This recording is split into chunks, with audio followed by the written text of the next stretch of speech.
Сәлеметсіздер ме, білім алушылар? Бүгінгі біздің зертханалық сабағымыздың тақырыбы ароматты аминдер, табиғи және синтетикалық аминдердің салыстырмалы токсикологиясы. Өткен сабақта біз ароматты алдегидтер, кетондар және қышқылдар сабағын өткенбіз. Енді бүгінгі сабағымыз ароматты аминдер. Олардың классификациясы, номенклатурасы, изомериясы және алыну жолдары, физикалық және химиялық қасиеттерін қазір сіздер айтасыздар. Үй тапсырмасы бойынша қайсымыз номенклатурасы, изомериясы бойынша айтамыз? Жалпы бізде молекуласында бензол сақинасы мен амин топшасы, яғни NH2 топшасы бар қосылыстарды ароматты аминдер деп атаймыз. Егер амин топшасы бір мезгілде әрі ароматты, әрі алифатты радикалдармен байланысса, онда оларды май ароматты немесе ароматты аминдер дейді. Ароматты аминдер алифатты аминдер секілді, ол аминдердің туындылары болып келеді. Соған байланысты бізде ароматты аминдерді біріншілік, екіншілік және үшіншілік аминдер деп бөлеміз. Яғни біріншілік аминдер дегеніміз радикал NH2, екіншілік дегеніміз радикал 2 NH, үшіншілік дегеніміз радикал 3 NH болып келеді. Молекуласында екі амин топшасы бар қосылыстарды диаминдер деп атайды. Оларды тарихи атау бойынша, мысалға салт H5NH2 тарихи номенклатура бойынша анилин деп аталады, ал халықаралық номенклатура бойынша, яғни радикалдың атауына амин сөзі қосылып, фениламин деп аталады. Одан кейін салт H5NH3 тарихи номенклатура бойынша метил анилин деп аталса, халықаралық номенклатура бойынша метил фениламин деп аталады. Яғни осы жерден біз метил анилиннің изомериясына келетін болсақ, ол метил анилинге бізде 4 изомерия тән болып келеді. Яғни ол бізде N-метиланилин, орто, мета және пара толуидин сәйкес келеді. Енді соны тақтаға жазып көрсетсем, нормальды метиланинге бізге 4 изомерия тән келеді.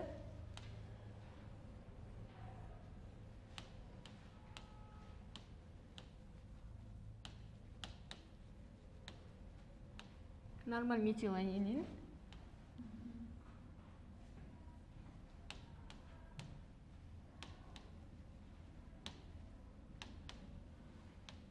Изомериясы. Бұл жерде бізде орто метиланилин.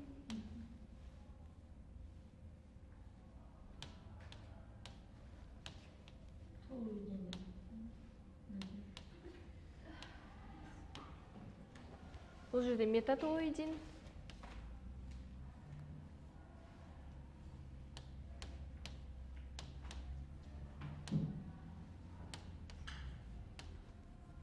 Және бұл бізде паратолуидин. Яғни бұл жерде біз метиланилиннің 4 изомериясын көріп тұрмыз.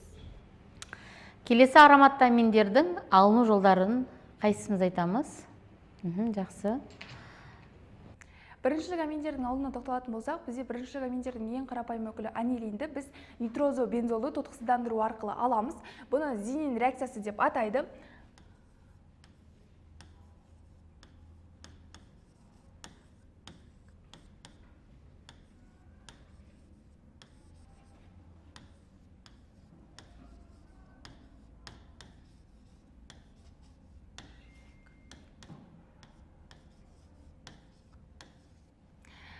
Жалпы бізде анилиннің алынуы кезінде pH ортасы өте үлкен әсер етеді. Себебі бізде pH ортасына байланысты олар бізде қышқылдық ортада және сілтілік ортада тотықсыздандырылады. Яғни біз ең алдымен қышқылдық ортада тотықсыздандыратын болсақ, бізде ол жерде көбінесе тұз қышқылы қолданылады. Бұл жерде ең алдымен бізде нитробензолды біз тотықсыздандырған кезде алдымен нитрозобензол түзіледі, одан кейін барып бізде фенил гидроксиламин түзіледі әрі қарай тотықсыздандырған кезде. Соңында біз фенил гидроксиламинді тотықсыздандыратын болсақ, бізде анилин алынады. Ал бізде сілтілік ортада ол бізде аралық өнім ретінде өте көп өнімдер түзіледі. Жалпы бұл жерде бізде сілтілік орта кезінде бізде күкіртті аммоний қолданылады. Жалпы сілтілік ортаға әсер ететін болып. Бұл жерде дәл солай бізде ең алдымен нитрозобензолды біз тотықтырамыз. Сілтілік ортада сол кезде алдымен бізде нитрозобензол, әрі қарай тотықсыздандырған кезде фенил гидроксиламин, оны әрі қарай тотықсыздандырған кезде ол бізде азоксибензолға, оны әрі қарай тотықсыздандырған кезде азобензол, одан бізде гидразобензол тотықсызданып түзілетін болады. Ең соңғы өнімде бізде осы гидразобензолды тотықсыздандыратын болсақ, бізде анилин алынады. Бұл бізде жалпы сілтілік ортада алыну реакциясы болып табылады. Бізде біріншілік аминдерді алудың тағы екінші жолы бар. Яғни біз хлорбензолға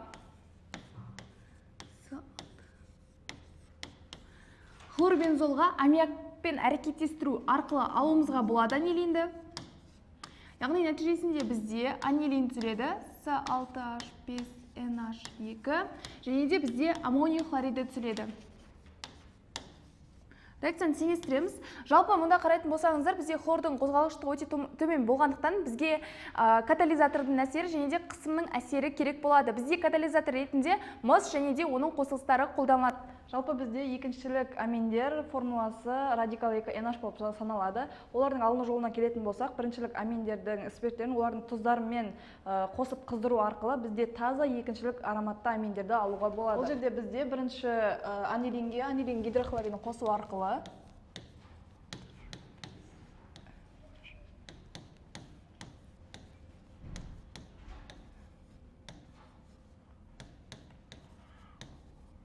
осы жерде бізде дифениламин, яғни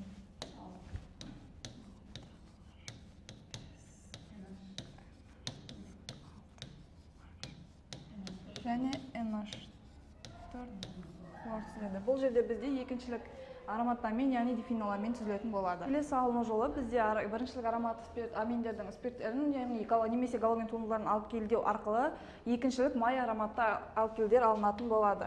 Ол жерде бізде С6H5NH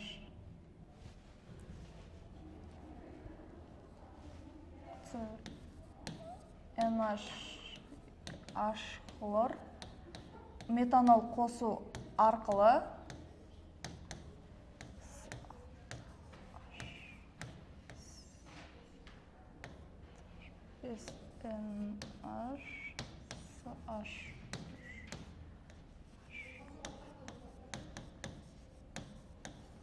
Бұл жерде бізде екіншілік май ароматты аминдер, яғни метиланиннің тұз қышқыл тұзы түзілетін болады. Үшінші алыну жолы бізде шиф негіздерін гидрогендеу арқылы екіншілік май ароматты аминдерін алуға болады. Ол жерде бізде шиф негіздерін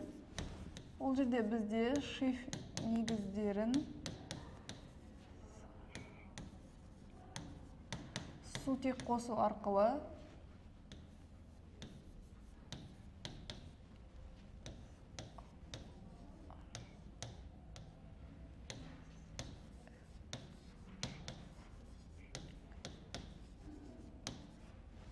осылай бізде шиф негізін гидрогендеу арқылы бізде екіншілік май ароматты аминдер алынатын болады. Бұл бізде этиланин болып аталады. Келесі бізде үшіншілік аминдердің алыну жолы. Бірінші бізде біріншілік немесе екіншілік аминдерді алкилдеу немесе арилдеу арқылы осы үшіншілік аминдердің екі түрінде алуға болады. Ол жерде бізде анилинге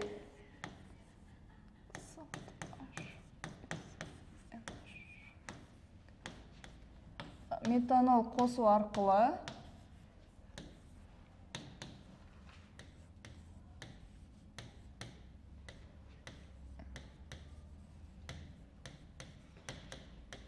бұл жерде бізге анилинге метанол қосу арқылы диметиланилин алынады. Келесі бізде мыс ұнтағының қатысында екіншілік ароматты аминдерді ариодиттермен қосып қыздыру барысында бізде үшіншілік аминдерді алуға болады. Ол жерде бізде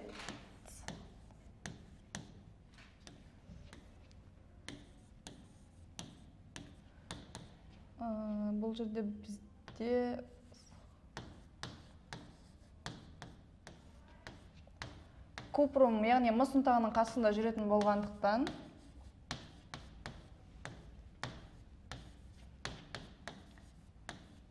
бұл жерде бізде анилинге фенил иодидін қосу арқылы триметил анин алынады. Бұл бізде үшіншілік аминнің алыну жолы. Келесі бізде ароматты аминдердің химиялық қасиеттерін айтамыз. Жақсы. Келесі бізде ароматты аминдердің химиялық қасиетіне тоқталатын болсақ, ең бірінші бізде ароматты аминдер альфатты аминдерге қарағанда негізілігі жағына төмен болып табылады. Бірінші реакция теңдеуін жазатын болсам, ең бірінші бізде бұл жерде анилинге йод метанды қосамыз. Яғни бұл жерде амин топшасы сутек атомдарымен реакцияға түсіп альфил радикалдарға алмасатын болады. Болсақ анилинге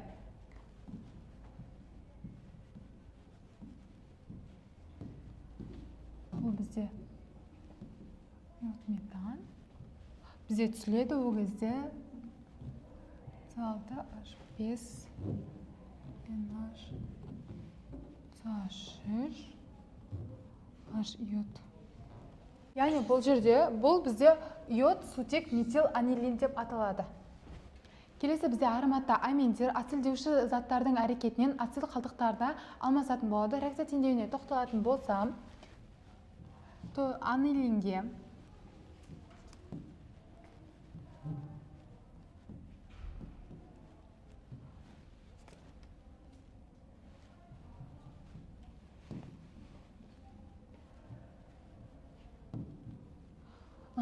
бұл жерде бізде катализатор ретінде пиридинді алуымызға болады. Түзілетін затымыз бізде ацетанилит деп аталатын болады. Бұл жерде ашып жазатын болсақ,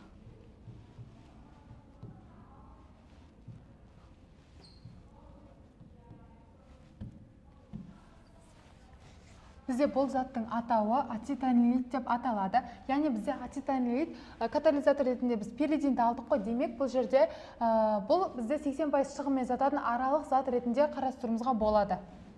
Бізде біріншілік және екіншілік ароматты аминдер альдегидтермен әрекет етіп азометиндер түзіледі. Бұл реакция теңдеуін біз альдегидтер және кетондар тақырыбында қарастырған болатынбыз.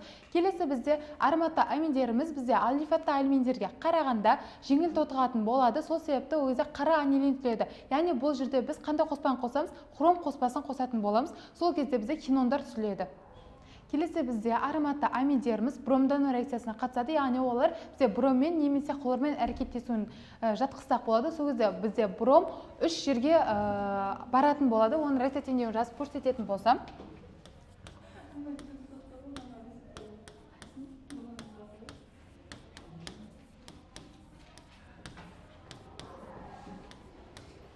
Осында бензол сақинасы болады. Бұл жерде бізде NH2, ал бромымыз бізде 2, 4, 6 жағдайға барады. 2, 4, 6 трибром анилин деп атаймыз. Сол кезде бізде 3H бром түзіледі. Келесі бізде ароматты аминдеріміз азоттық қышқылдармен әрекеттеседі. Сол кезде бізде біріншілік аминдер, екіншілік аминдер, үшіншілік аминдер әртүрлі жағдайда әрекеттесетін болады. Бізде біріншілік аминдер кезінде диазоний тұздарын алуымызға болады. Реакция теңдеуіне тоқталатын болсам, бұл бізде біріншілік жазатын біріншілік аминдердікі болады. Салташ біз NH2, яғни бұл жерде анилин, анилинге азоттық қышқыл H хлормен әрекеттестіреміз, яғни тұз қышқылымен. Сол кезде біз хлорлы фенил диазонийді аламыз.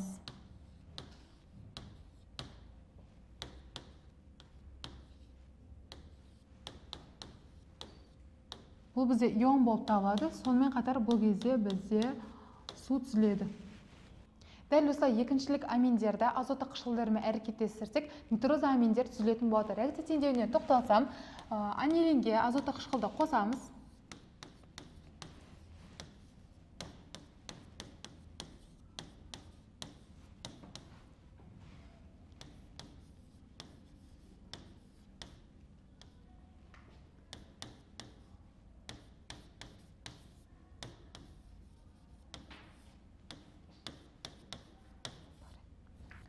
Сонымен қатар бізде су түзілетін болады. Бұл заттың атауы бізде паранитрозометил анилин деп аталады.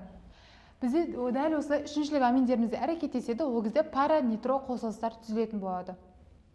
Бізде соңғы химиялық қасиеті, яғни бізде ароматты аминдеріміз күкірт қышқылымен әрекеттесетін болады. Ол кезде бізде сульфанил қышқылы түзіледі. Сульфанил қышқылы бізде екі жағдайда түзіледі. Оның біріншісі 200 градуста әрекеттестірсек, сульфанил қышқылы түзіледі. Ол бізде медициналда қолданылатын болса, ал бізде мета-сульфанил қышқылы түзілген жағдайда оны біз бояу өндірісінде қолдануымызға болады. Қазір мен сіздерге тақырыпты қорытындылау бойынша тапсырма беремін. 3 топқа кейс тапсырмалар берем. Осы тапсырмаларды үйде қарайсыздар, жан-жақтан қарастырып, оқып, дайындалып, келесі зертханалық сабақ басталарының алдында мен сіздерден осы тапсырмаларды қабылдаймын. Және де қазір осы жерде жұптық тапсырма беріледі. Осылардың реакция теңдеулерін жазып, механизмін түсіндіріп, түзілген өнім туралы сипаттама бересіздер. Қазір барлықтарыңызға бір-бірден беремін. Бастап орындай беріңіздер.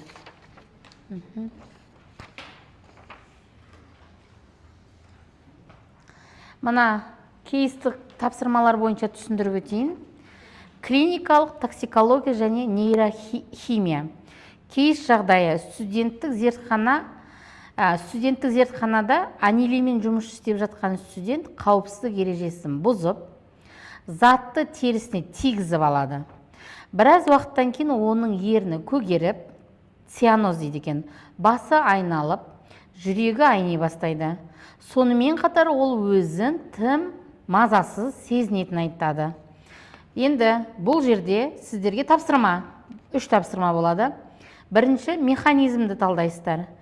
Анилиннің метаболизмі кезінде түзілетін қай аралық өнім нормальды гидроксиламин гемоглобинді метагемоглобинге айналдырады. Химиялық реакциясын схемасын жазасыздар бұл жерде. Екінші, нейрохимиялық байланыс дейді. Неліктен анилинмен улану кезінде серотонин мен дофамин табиғи аминдер тепе-теңдігі бұзылады. Бұл екі топтың құрылымдағы ұқсастық пен айырмашылықты көрсетесіздер. Үшінші, шешімі жедел көмек ретінде қандай антидотты қолдану керектігін ғылыми негіздеңіз дейді. Осы тапсырмаларды орындап, келесі зертханалық сабақта тапсырасыздар, жарай ма? Көрдіңіздер ғой.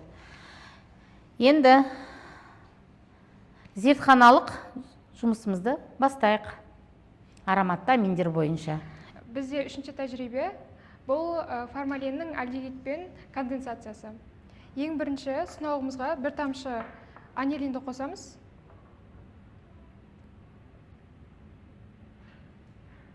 Оған 10 тамшы суды қосып, жақсылап араластырамыз. Су қосып болғаннан кейін ары қарай оған формальдегид қосамыз, бірнеше тамшы.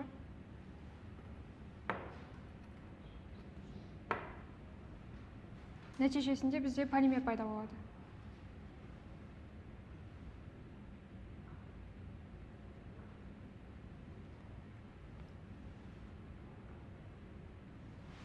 Астың жағында ақ түсті тұнба формальдегидтен пайда болған полимер. Біздің зертханалық жұмысымыз 4-ші жұмыс. Жалпы бұл жерде керек құрал жабдықтар біздегі бром суы, анилин және дистилленген су және сынау қажет болады. Бұл жерде біз анилиннің бромдануын жүзеге асыратын боламыз. Нәтижесінде біз анилин мен анилиндегі бром суының түссізденуін сапалы реакция ретінде қарастыра аламыз. Ең алдымен сынауымызға 3 тамшы анилинді қосамыз. Одан кейін 2 мл су қосатын боламыз. Тұнбаны жақсылап араластырамыз.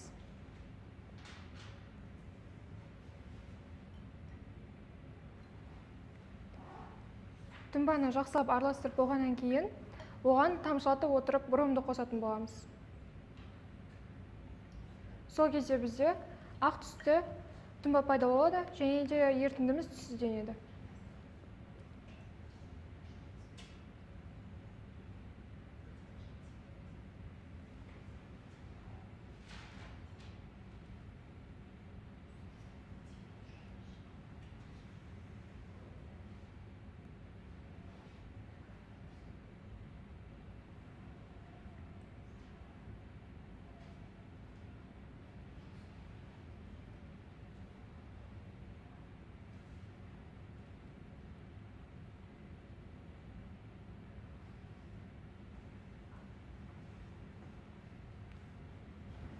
Бұл реакция нәтижесінде бізде триброманилин атты затын Бізде түсіреді. 5-ші зертханалық жұмыс осы ароматты аминдерге қатысты.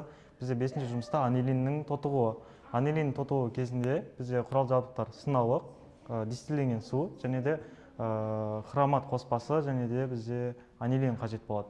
Келесі бізде ең бірінші сынауыққа 5 мл суды құйып аламыз.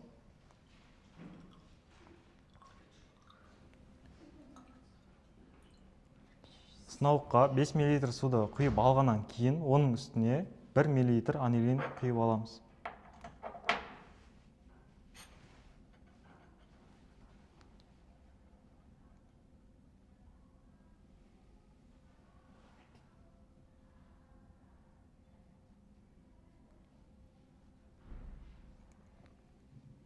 5 мл суға анилинді құйып алып, оны шайқап, ары қарай араластырамыз.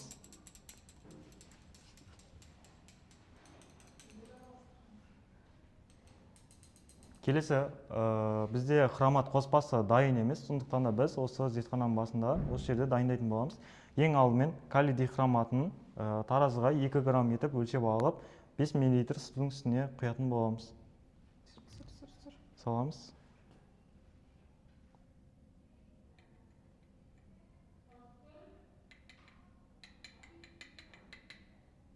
Салып алғаннан кейін оны ары қарай араластыратын боламыз. Келесі бізде калий дихроматын 5 мл суда ертіп алғаннан кейін оның үстіне концентрлі күкірт қышқылын 3 мл қосатын боламыз.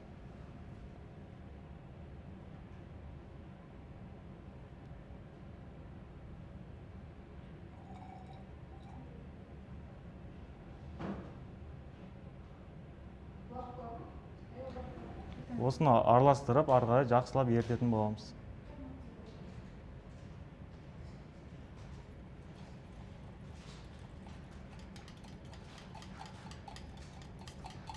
Температура бөлініп отыра беремін.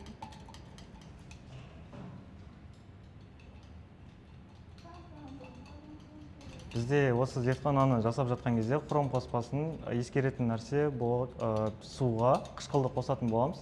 Суға қышқылды қосқан кезімізде бізде ешқандай атқау пайда болмайды. Ал егер де біз суды қышқылға қосатын кезінде бізде ол өзімізге де зиян келтіруі мүмкін. Келесі, осы дайындап алған қоспамызды, хром қоспасын бастапқы ерітіндінің үстіне қосатын боламыз. Тамшылатып қосамыз.